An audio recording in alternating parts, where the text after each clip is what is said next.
연구자로서 마땅히 지켜야 될 어떤 원칙이나 행동 양식, 이렇게 이해할 수 있겠습니다. 위조는 잘 아시다시피 없는 것을 있다고 하는 것입니다. 보고서를 쓸 때, 논문을 쓸 때 없는 것이 있다고 하는 거. 그거는 가장 나쁜 거죠. 인터뷰를 하지 않았으면서 인터뷰한 것처럼 하는 거. 설문조사 하지 않았으면서 한 것처럼 하는 거.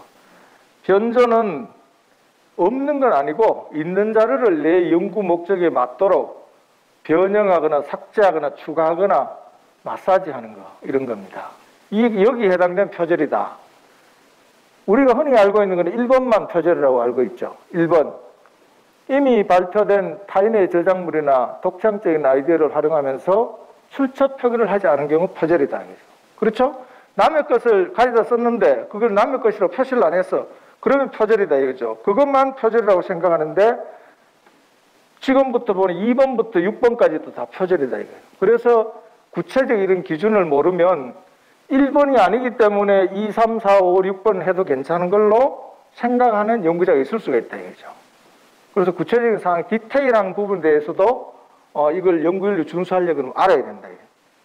저자로서 정당한 자격을 갖춘 사람에게 저자 자격을 부여하지 않거나 반대의 경우 저자 자격이 없는 사람한테 저자 표기를 해주는 경우는 부당한 저자 표기에 해당됩니다. 저자란 해당 연구에 실질적으로 지적 기여를 하고 연구 진실성에 대해서 책임을 지며 연구진 간에 저자로 표기되는 것에 대한 협의가 이루어진 개인을 말한다. 이렇게 했는데 세 가지의 요건을 모두 충족해야 저자가 될 수 있다. 이겁니다. 중복계제는 뭐냐?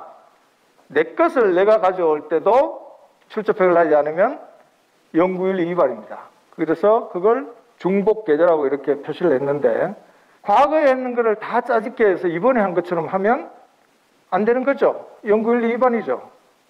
연구윤리 위반으로까지는 얘기할 수 없지만 연구 보고서에서 이렇게 해서는 안 되는 경우가 되겠습니다. 기타 부지라는 것은 위반의 심각성 그리고 고의 과실 여부 이런 것을 종합적으로 따져서 그 내용이 심각하거나 고의가 있으면 중징계하도록 되어 있습니다. 파면까지.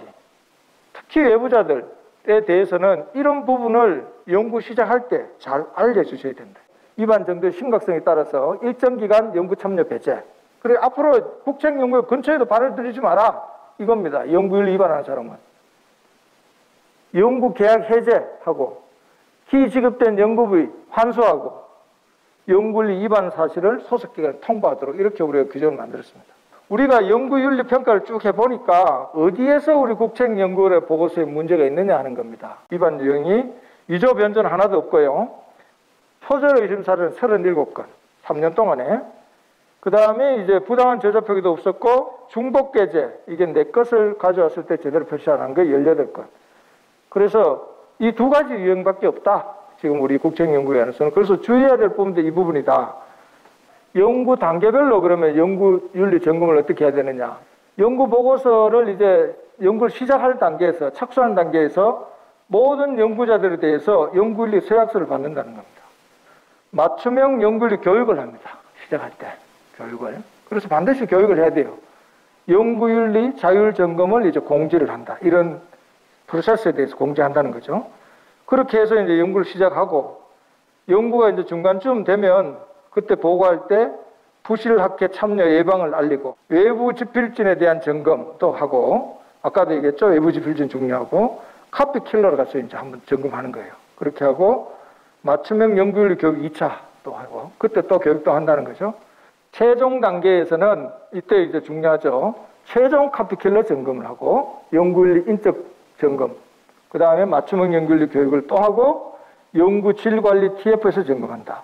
이렇게 해서 인쇄 및 마무리 하는데 인쇄형 보고서 실무자가 또 점검하고 연구윤리 확약서를 또 받고 자가점검 체크리스트를 받아가지고 최종적으로 인쇄한다. 외부 연구자 연구윤리 관리 방법입니다. 외부 연구자가 이제 중요합니다.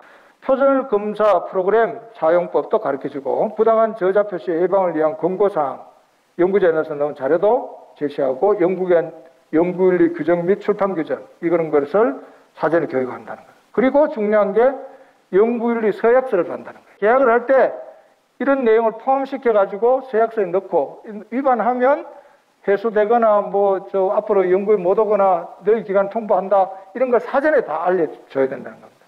그리고 중간에도 표절 검사도 하고 그런 걸 리마인드 해주고 최종적에는 또 확약서 같은 걸 받는다. 결론적으로 몇 가지만 보면 연구윤리 준수를 위해서 마지막으로 결론을 말씀드리면 왜 북책연구원의 연구자들이 연구윤리를 지켜야 되는지, 안 지키면 어떻게 되는지, 그리고 뭘 지켜야 되는지 그런 게 다 들어있기 때문에 이거를 내 외부 연구자를 막론하고 이거를 숙지하는 게 가장 기본이고 중요하다. 그리고 남의 것과 내 것, 이거 구분하는 거 당연하죠. 연구과제 책임자 분들이 해야 될 거, 그 다음에 연구기관 전체에서 연구윤리를 담당하는 조직에서 일하시는 분이 해야 될 거, 이게 있습니다. 앞에 쭉 보면 그게 나오죠. 그래서 그 양자에서 역할을 잘 해주셔야 됩니다.